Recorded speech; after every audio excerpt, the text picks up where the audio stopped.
Hey, everybody, and welcome to another lecture in this Social Psych Summer Lecture Series.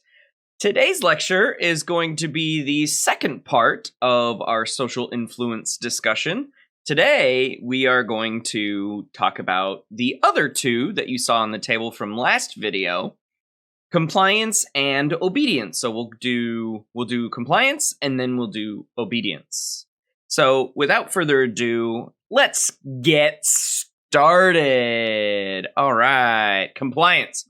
So we're going to do compliance first and then obedience, like I said. Let me get the mic out of there. There we go. All right, so compliance. What is compliance? Compliance is you doing things for me. Actually pretty simple. It's explicit. There is no implicit feature like persuasion or conformity, like we talked about in the last video.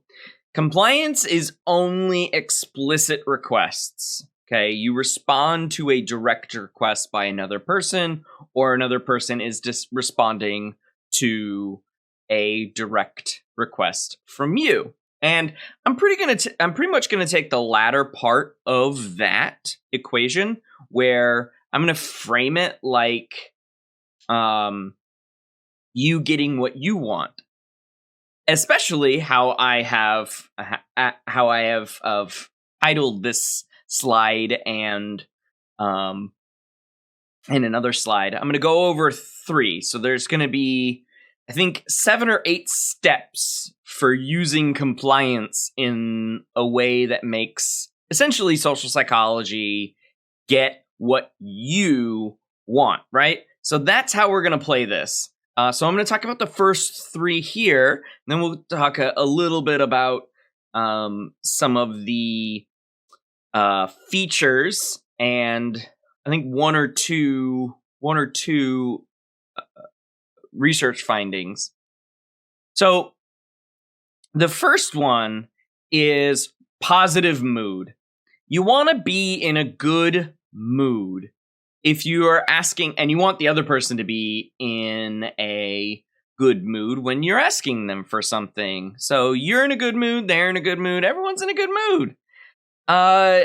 You could call this the luncheon technique. So it's just like, yeah, let's go have lunch and hang out. Woo, this would be amazing. It's a way to ingratiate yourself to that person. It's a form of flattery. You can use flattery if you'd like. It doesn't even have to be directed at the requester. So in one study, a woman misdialed with her last dime. This was in 1976, so payphone. Dime, that's an expensive call. And so she misdialed with her last dime and asked the participant if they would call a number and relay a message. In one condition, no more than 20 minutes prior, the caller had received a free sample of stationery. And in another group, there was no gift at all. So no gift, only 10% complied. In the gift condition, everyone complied. And it's funny because even in that condition, so it was 100% immediately after the gift arrived. But as time wore on, after receiving the gift, compliance decreased. So all you have to do is really get the other person in a good mood. And it doesn't even have to be in relation to you as the requester. It's just get them in a good mood. That's how you do it. Get people in good moods. That's how salespeople do it, right? The second one is using what is called the norm of reciprocity. So this is one of, in Western culture specifically, is one of our unspoken rules in our culture. That's kind of what a norm is. We return favors. That's what we do. I do something for you, you do something for me. That's reciprocal, right? Take advantage of this. Free gifts, like I just talked about, feelings of obligation, paying that obligation forward in some way, okay?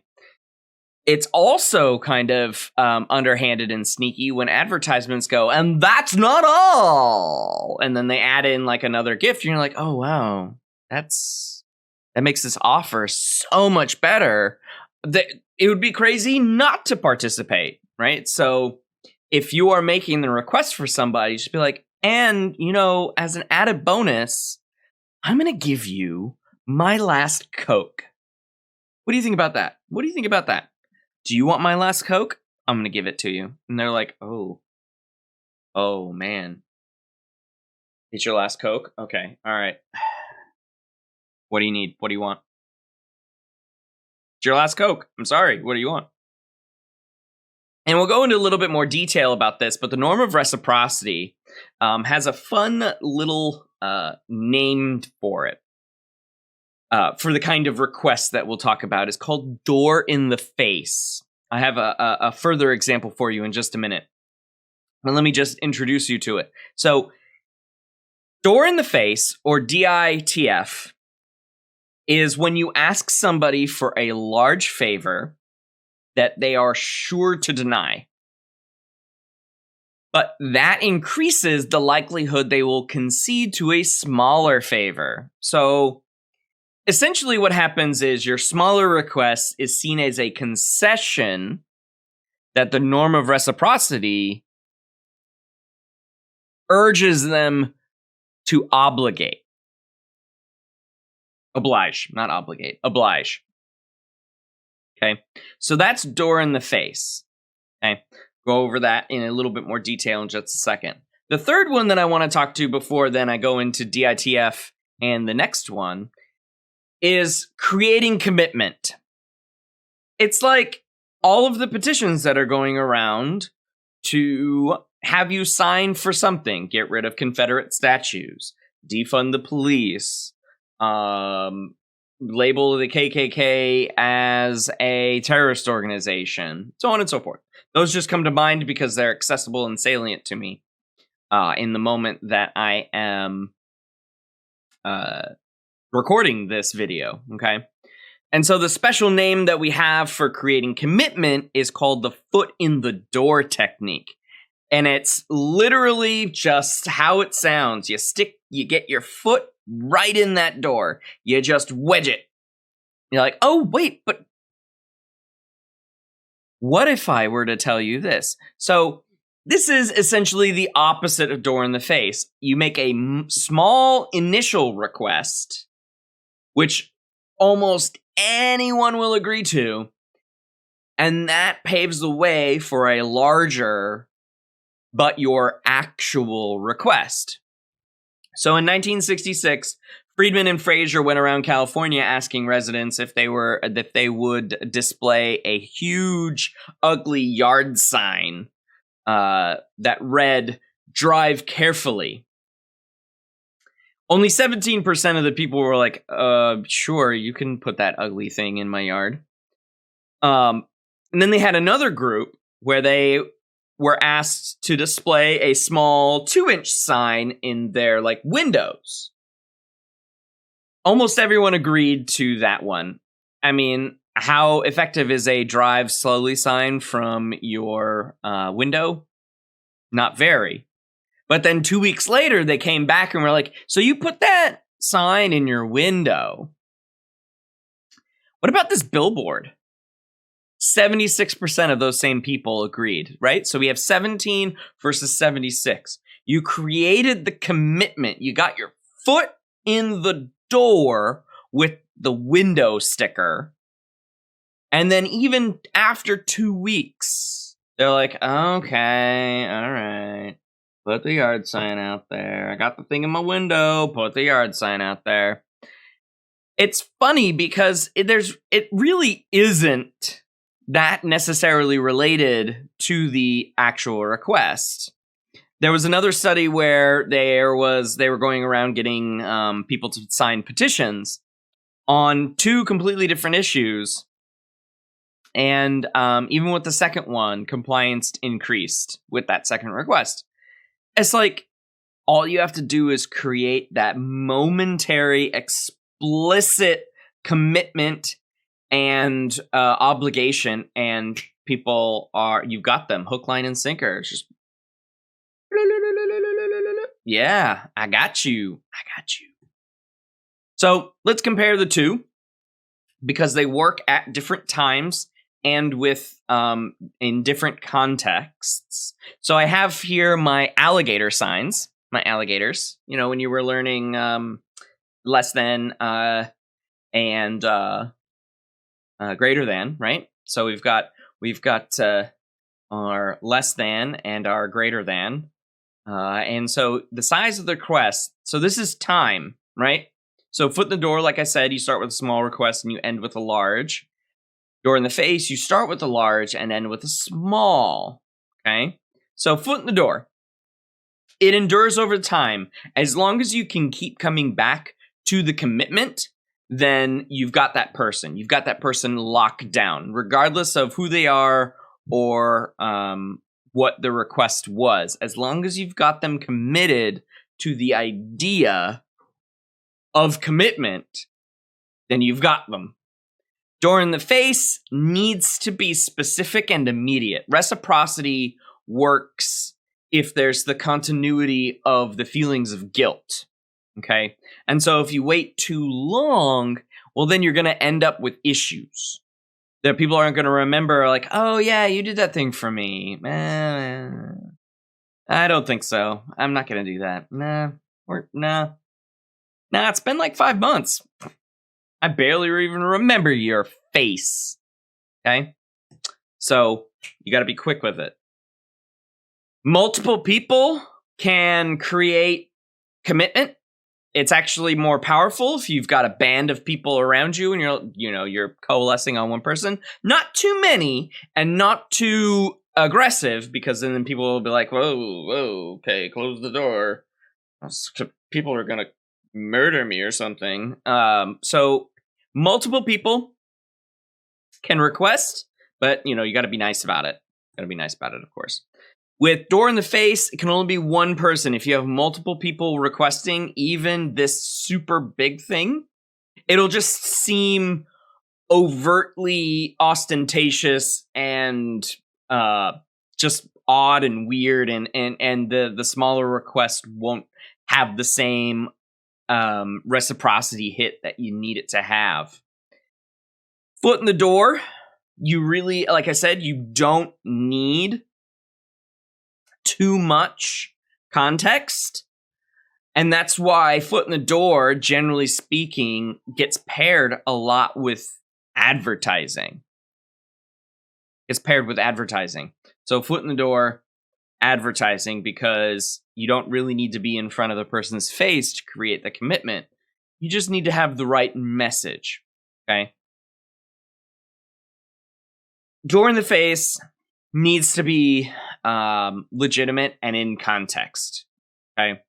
So you can't really go to your mom and ask, hey, can I have $500? I'm just kidding. 25.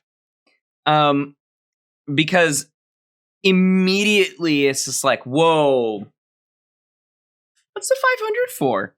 Why do you need 500? Well, I really only need 25. Why did I start with 500? Well, ask for 50 instead. I mean, your mom probably doesn't even have $500 laying around, and so that's out of context. It's not an appropriate request. I mean, your mom might say that's not an appropriate request. Don't ask me for money, but it's not appropriate for door in the face to work. Okay, so just keep that in mind. Let's see. I have one more example of foot in the door and door in the face. So foot in the door, Berger and Caldwell. I like this one because it has to do with pro-social commitments. So Berger and Caldwell had 4 conditions in their study, okay, and they asked people whether they would have no prompt if they were asked to sign a petition, which was the foot in the door, paid $1, or reinforced helpfulness. And then they asked them, which was the main ask, the willingness to volunteer at homeless shelter. And then over here on the y-axis is the percent of people in each group who complied with that final request, willingness to volunteer at a homeless shelter. Okay, so with no prompt, only about 30% of people, right? So there was no foot in the door, there was no context, there was no obligation. It's how many people complied with, would you be willing to go volunteer at a homeless shelter? I mean, that's time, and it's a big ask, to be fair.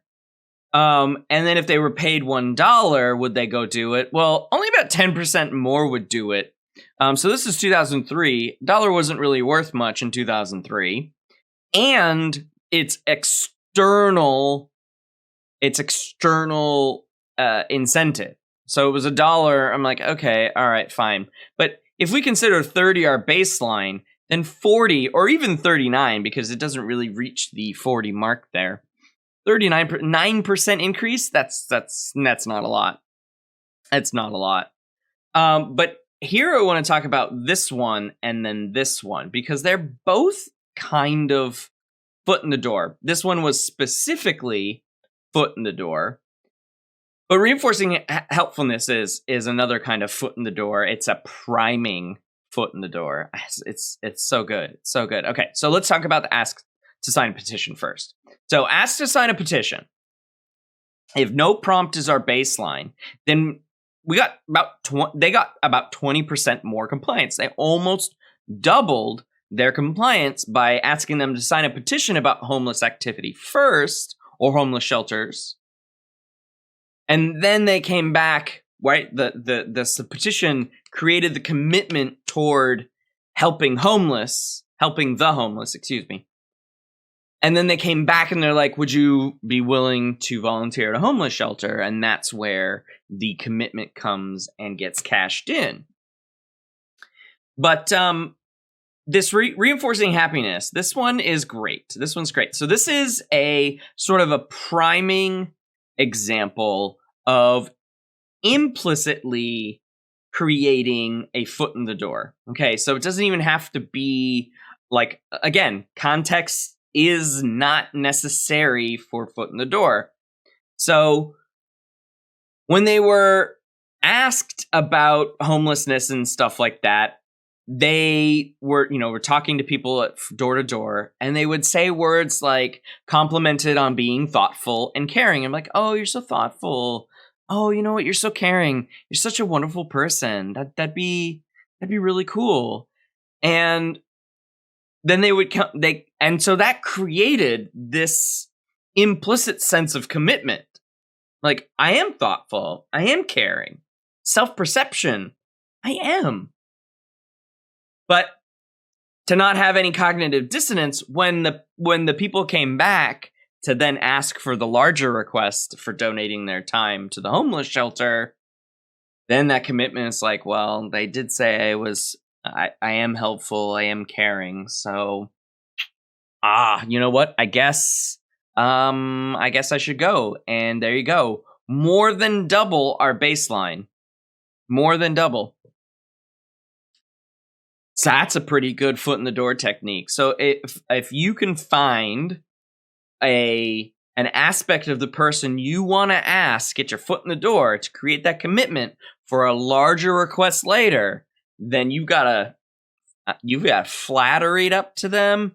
You got to ingratiate yourself to them. So step number 1, then you can create that commitment. Woo! It works well. It works well. All right.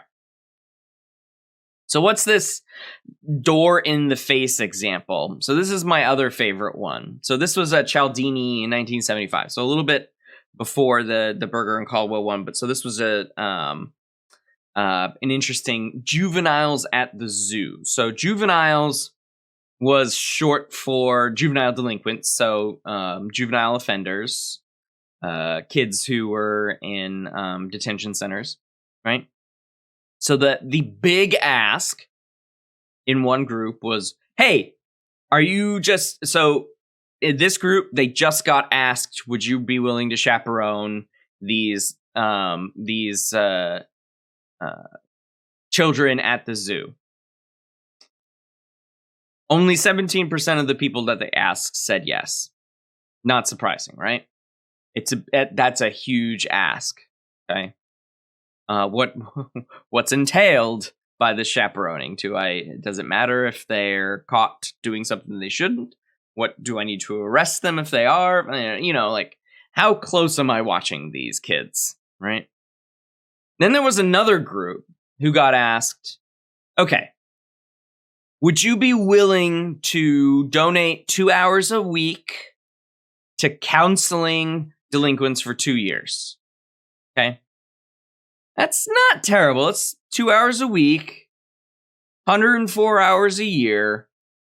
So a total of 208 hours total, spread over the course of 2 years. 208 hours. Would you be willing to do that? And then they asked, and so yes or no on that one. And then they asked, would you then chaperone them at the zoo? Now, people said they were like 50%. Yeah, all right, fine. So half the people in that group, when they were asked, "What about this counseling thing?" which is a big ask, right? It's a beast of an ask, right? Now we're gonna do a smaller request because it's really only a couple hours of your time. Okay. Relatively smaller. So it's a big ask here just by itself because that's incredibly difficult. But then if you're going to do 208 hours over the course of 2 years counseling, that's a time commitment versus a couple hours at the zoo. Much smaller request. Relatively speaking. They're both big asks by themselves. Yeah, of course. We can all probably get behind that. I imagine you can get behind that. But when they're paired together, the counseling seems much larger of an ask. So that's why I like this study. 50% doesn't sound like a lot, but to move from 17 to 50, that's critical. Okay, so let's finish up this list.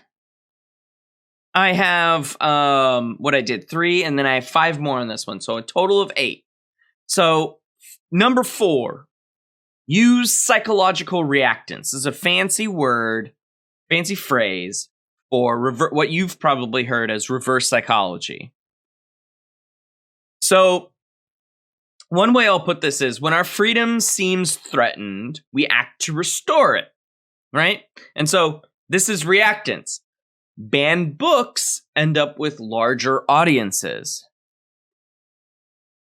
How many of you who are watching this under the age of 17 in the United States tried to go see an R-rated movie? When you impact somebody's freedom, they want to do that more. We'll call that reactance. Okay, so that's how you get people to do what you want. Be like, fine, I don't really want it anyways. And then be like, oh, fine, have it. Thanks. Number 5, social proof. This is the tendency to conform to what we believe is that respected others think and do. Okay, so that's social proof. Who we respect, what they do, basically. So, for example, students created and wore matching t-shirts on an event day. They organized a shift system so that there would always be several people at the event table so that members of the campus community would be curious to stop and see what was going on. A full-sized hoop, which would be considered a donation, was set up for students to play nets for nets. Okay? And a large crowd formed around this. The nets for nets were from mosquito nets. So they were creating a donation system so they could, if you made a basket, then they would donate a net to somebody in Africa that mosquito net to protect against malaria transmission. Okay. And so these t-shirts created this sense of social proof. Okay. What are those people doing? They're all wearing t-shirts. Maybe I should go look and see. And then people tried it, and they kept trying it, and people kept making baskets and making baskets, and so nets and nets and nets and nets and nets were raised for this. It's pretty cool. Pretty cool. Pretty cool. Number 6, scarcity. We seem to have an innate preference for anything that is in short supply. This includes creating deadlines, which are actionable, of course. Students made use of the deadline tactic, highlighting the possibility that their generation ending malaria, this is related to the previous one, by 2015. I'm not entirely sure if they made it, but still a goal. They also built a display to show the number of bed nets raised so far and how close they were to the goal of 200 nets. Okay. So they said, we have 200 nets. We want to end malaria. Come on, let's get those 200 nets. Let's get those 200 nets. Which is why when you see when you participate in a fundraiser, there's always goals. And that, generally speaking, gets this scarcity mindset going. So if you want to manage anything in short supply, you want to create this scarcity. Number 7, mindlessness. Yes, this is one of my favorite ones. Get people to do daily routines and tasks that are scripted. Once you set the script in motion, you fail to stop and think about whether or not our actions are actually reasonable. It's really good. If you can get somebody going through the motions and then you jump right in there to get what you want them to do, then they'll probably do it because they're like, oh, that's part of my mindlessness here. I'm just doing it. So this is done a lot in sort of joke situations with a kid and their parent. If the parent's just like kind of like going through bills or something like that, and the kid's like, mom, dad, can we do this? Can we do this? And they're like, yeah. So that's the mindlessness. And they're like, yay, they said yay. And then they go. Complaining is the next one. Sorry, complaining. I have an asterisk on it because you need to use this with caution. Squeaky wheels get grease, which means in this case, attention. Okay? Attention. It's effective in small doses. Don't just use complain. That's why it's last. That's why it has an asterisk next to it. Use with caution. Don't try to just constantly complain. It's not going to work for you. Try to get somebody you know to do something. And then let me know in the comments below if it worked by one of the things so one of the 8 things. Let me know in the comments if it worked, or let me know in the live stream if you are one of my students. Let me know in the live stream if it worked, because I am eager to know if this worked. Use one of the 8 strategies or a combination of the 8 strategies, and let me know down below. Cool. Okay, so the last one we're going to talk about is obedience. So obedience is explicit. It's explicit, okay? Because people are talking, and if I'm the authority, you're gonna obey me, or vice versa, right? So this is submitting to the demands of another, more powerful person. So you notice that if you go back to when I first introduced compliance, you saw the word equal there. I didn't talk about it then because I wanted to explain it now. So equal in that context is equal status of the people. So, you're not straying too far from your level of the social hierarchy. So equal status.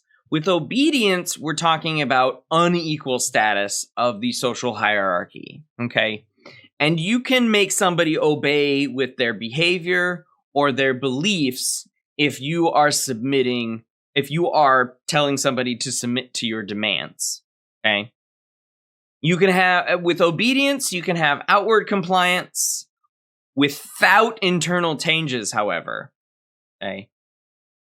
And then other obedience is obviously the idea that we are most familiar with, which is we come to privately accept something once we obey it for a long time. So what I'm going to do is quickly show you a video from the classic Stanley Milgram studies. So I'm going to go ahead and play this, and you'll get a sense of where obedience in social psychology research got its start. In a unique period from the early 60s to the early 70s, a group of social scientists conducted a series of experiments examining the nature of human behavior and its relationship to social conventions and situations. In this setting, I allow things to be done to me that I wouldn't allow in any other context. The dentist is about to put an electric drill into my mouth. In this setting, I willingly expose my throat to a man with a razor blade. Stanley Milgram, one of the most influential social psychologists of the time, was particularly fascinated with the dangers of group behavior and blind obedience to authority. What is there in human nature that allows an individual to act without any restraints whatsoever, so that he can act inhumanely, harshly, severely, and in no way limited by feelings of compassion or conscience? These are questions. But he might be dead in there. The experiment requires that you continue teaching. 330 volts. The experiments that Milgram and others conducted were controversial, and for ethical reasons may never be conducted again. Yet the results of those experiments remain groundbreaking, profoundly revealing about the tensions between the individual and society, and increasingly relevant to contemporary life. That's the Stanford prison experiment that they showed briefly. In 1962, Stanley Milgram shocked the world with his study on obedience. To test his theories, he invented an event that would become a window into human cruelty. In ascending order, a row of buttons marked the amount of voltage one person would inflict upon another. Milgram's original motive for the experiment was to understand the unthinkable, how the German people could permit the extermination of the Jews. When I learn of incidents such as the massacre of millions of men, women, and children perpetrated by the Nazis in World War II, how is it possible, I ask myself, that ordinary people, who are courteous and decent in everyday life, can act callously, inhumanely, without any limitations of conscience? Now, there are some studies in my discipline, social psychology, that seem to provide a clue to this question.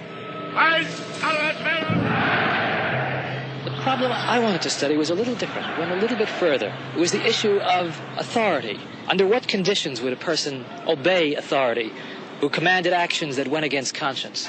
These are exactly the questions that I wanted to investigate at Yale University. It is May 1962. An experiment is being conducted in the Elegant Interaction Laboratory at Yale University. The subjects are 40 males between the ages of 20 and 50 residing in the greater New Haven area. Psychologists have developed several theories to explain how people learn. One theory is that people learn things correctly whenever they get punished for making a mistake. 40 years later, Milgram's infamous experiment, obedience, is still taught in classrooms around the world. Would you open those and tell me which of you is which, please? Teacher. Learn. All right, now the next thing we'll have to do is set the learner up so that he can get some sort of punishment. What inspired Milgram, I would say there were a number of factors. One of them is he was very ambitious. He wanted to make a mark in social psychology. And he wanted, as he wrote to one friend, he wanted to come up with the boldest experiment that he could think of. Would you roll up your right sleeve, please? this electrode is connected to the shock generator in the next room. And this electrode paste is to provide a good contact to avoid any blister or burn. Do you have any questions now before we go into the next room? About 2 years ago, I was at the Veterans Hospital in West Haven. Mm-hmm. And while there, they detected a heart condition. There's nothing serious, but as long as I'm having these shocks, how strong are they? How dangerous are they? Well, no, although they may be painful, they're not dangerous. Mm-hmm. Anything else? No, that's all. All right, teacher, would you take the test and be seated in front of the shock generator, please, in the next room? But the experiment was rigged. The victim was an accomplice of the experiment. The victim, according to plan, provided many wrong answers. His verbal responses were standardized on tape, and each protest was coordinated to a particular voltage level on the shock generator. Now, as teacher, you were seated in front of this impressive-looking instrument, the shock generator.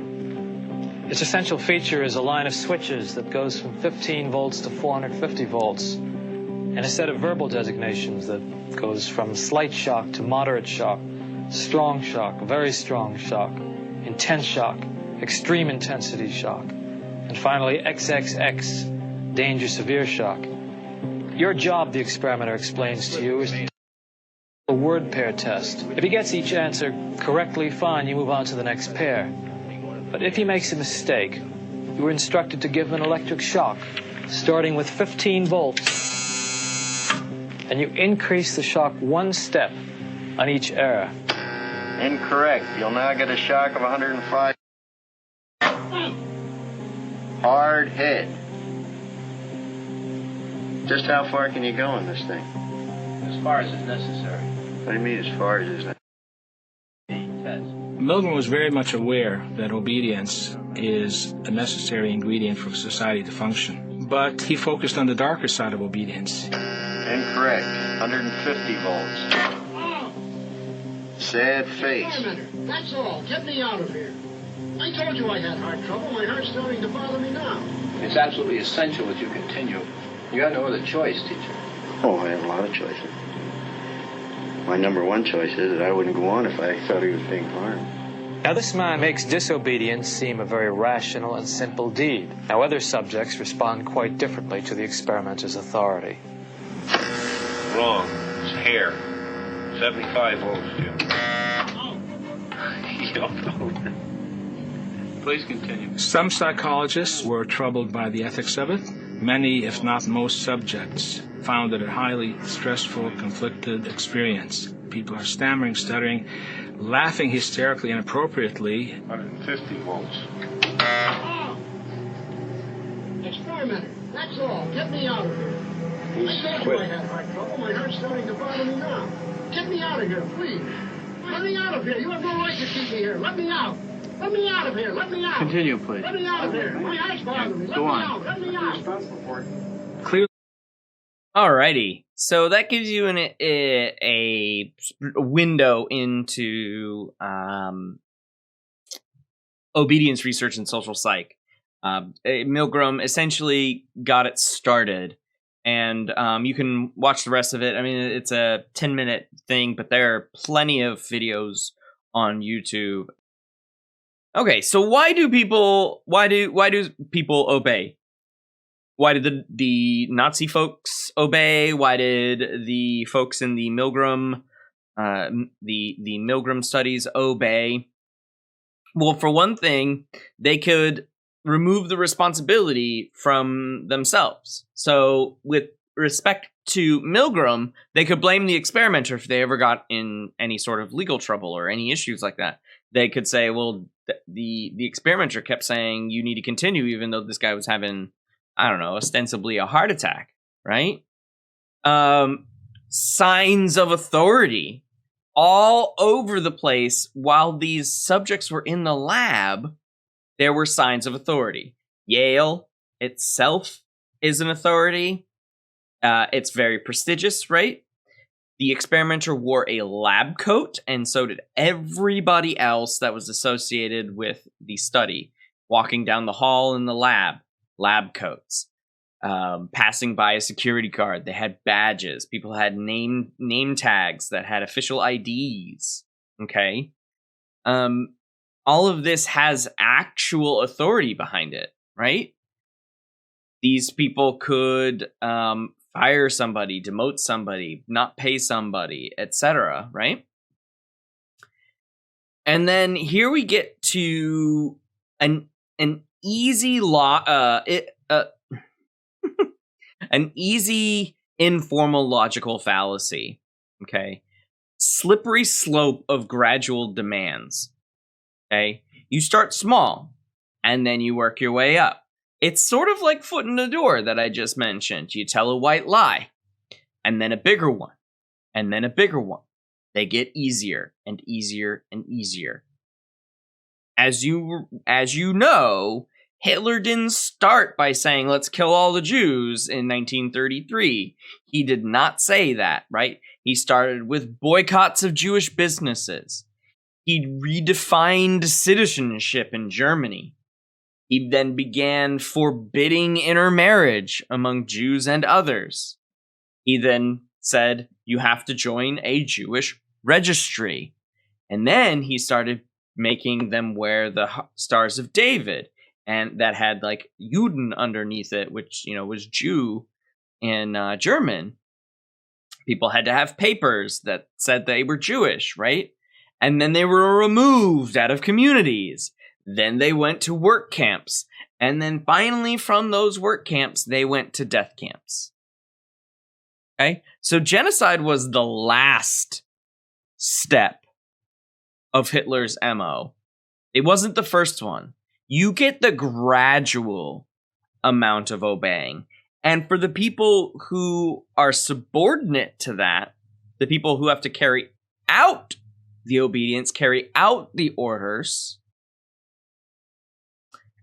began accepting that because it was just a gradual change in their lives, and it gave them time to process and rationalize it. And even though at the Nuremberg trials, when they said I was just following orders for doing all of this stuff, people were like, but this is, 10 years worth of changes. How is it that you were just following orders for 10 years? So you gotta wonder about giving people too much time to make gradual changes and then just blindly obeying them, of course. Most people think that Milgram's participants obeyed blindly. And that's not the case. It's actually quite nice that documentary clip first showed one of the subjects disobeying. His polite disobedience. He's like, oh, there's a lot of things that I could be doing.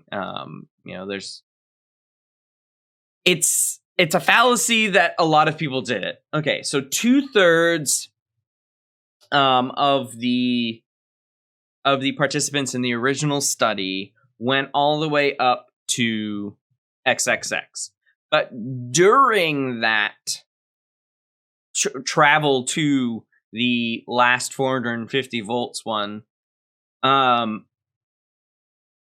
said that they would not continue. So that was forms of resistance. Many people said they would not continue, but did. Okay, because we have to get to the 2/3 value of 450 volts. Many stood up to leave and then sat back down. So there was turmoil for it. There was turmoil. Okay, so not everyone was like, yeah, okay. As they went through it, they were like, I can't do this right now. No, I don't want to do this right now.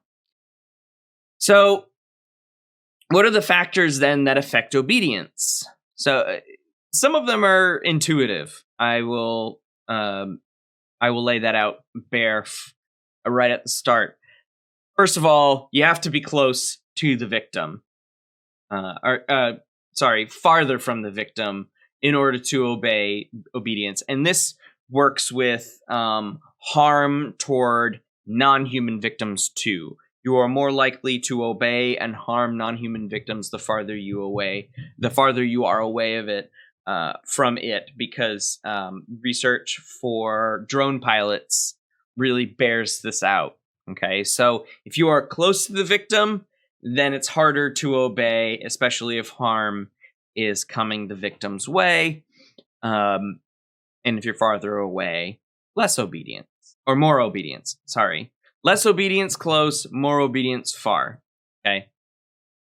Then how close are you to the proximity of the authority figure? If it's a legitimate authority with more power, it doesn't really matter too much how far you are away from it. You're going to obey.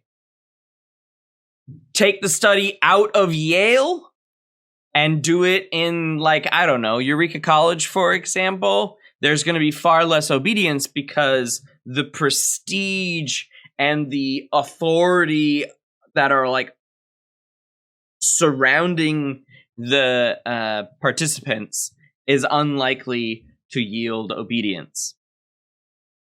The extent of the authority, so how much of the authority is there? Okay. So where is the authority and what is the obedience? That's important to note. How much pressure is there to conform?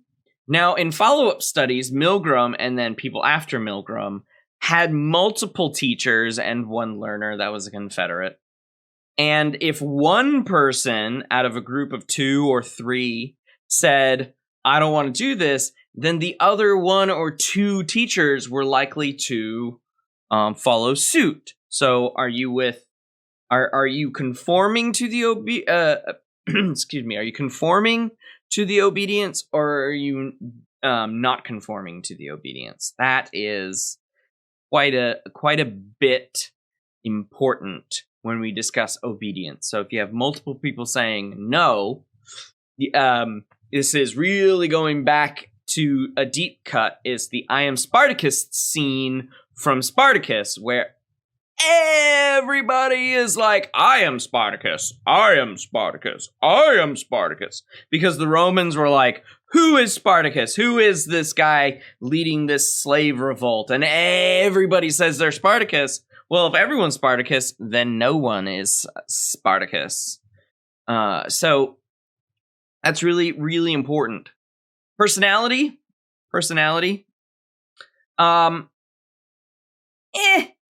It doesn't really work. If you think that you have the personality to disobey, think again.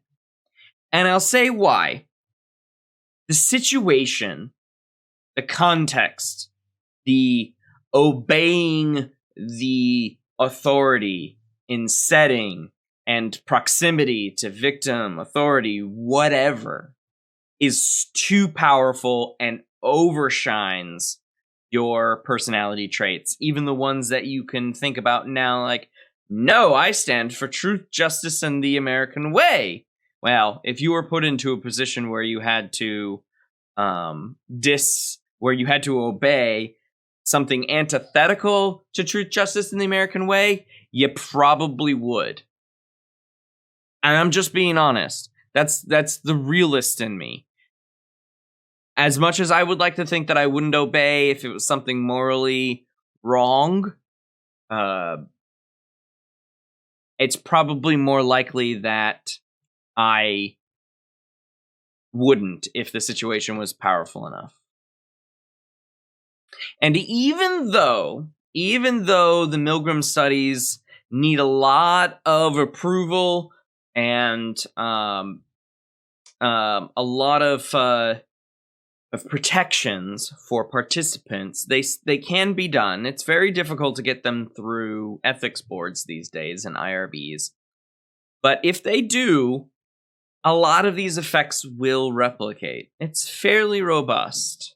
Humans aren't that special when it comes to this psychological influence effect.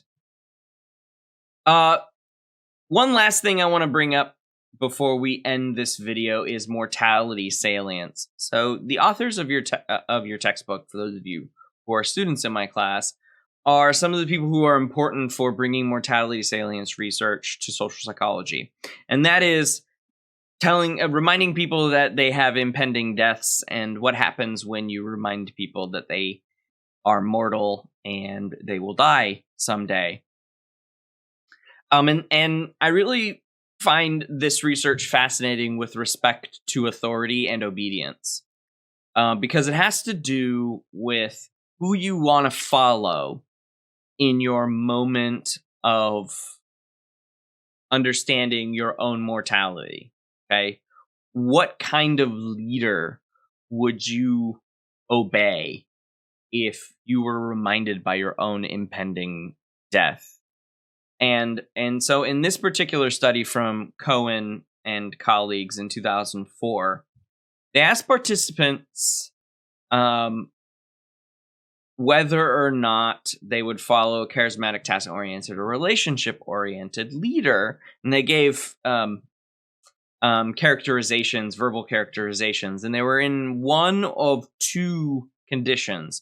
They were either in the exam salient condition, where they were said that an upcoming exam was soon, and that it was going to be worth a lot of their grade and they should study for it and it's going to be difficult and that sort of thing. And then the other group, of course, was reminded of their own deaths. Yeah.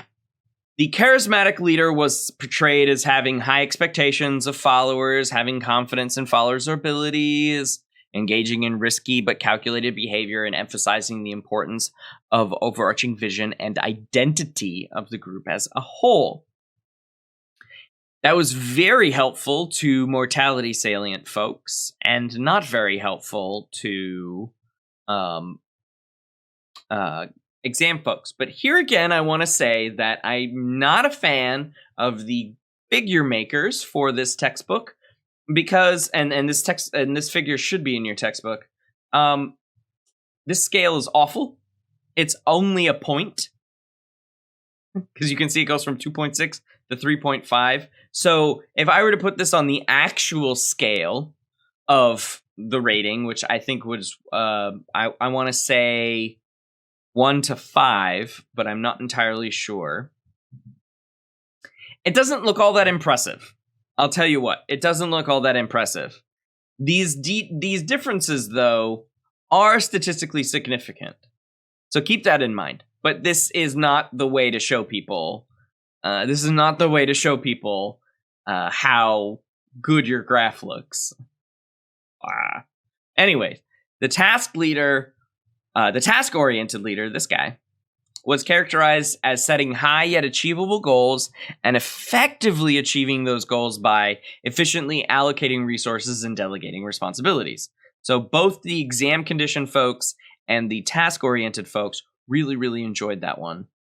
The relationship-oriented leader was portrayed as treating followers compassionately and respectfully, emphasizing communication by listening to followers, and showing trust and confidence in followers, and acknowledging followers with recognition and appreciation. So being reminded of your own death wasn't really all that helpful in this case. Charismatic and task-oriented folks, leaders, were nice for them. Okay, so when a person was reminded of their mortality, the participants' attitudes became much more favorable to the charismatic candidate, and the task-oriented candidate, who promoted the greatness and the ability to achieve greatness, and especially the charismatic one, the greatness of the state. Okay. And this does also apply to real life leaders. So yeah, this is a little old. It's from 2004. Okay, so this was the 2004 election between John Kerry and George W. Bush. So this was George W. Bush re-election year. Okay, and he was re-elected, of course. And you can see here that when people were reminded of something painful versus when they were reminded of something, were reminded of their death. This is from Landau et al. 2004. So it came out at the same time as the Cohen paper, about the same time. So eligible voters were asked, which one would you prefer, John Kerry or George Bush? And there were two groups, and this is how you do scales, right? This is how you do y-axis, 0 to 6, support for leader, right? So they were either in the, I'm going to remind you of companion condition, or I'm going to remind you of your impending death condition, and then this is support for John Kerry or George Bush. And so reminders of mortality increased support for George Bush, okay? And it actually decreased support for John Kerry. Because of what, in this case, a Republican president brings to the table, identity politics, versus what John Kerry brought, which is more of a, like, this is government, and or whatever the Democratic platform was back in 2004. I don't even remember now. But it wasn't very calming or helpful to somebody who's reminded that they are immortal and they have a death incoming. Yeah, it's being reminded of your own death might be an issue. The last thing I will say about these last two slides about mortality salience is actually fairly critical. It is that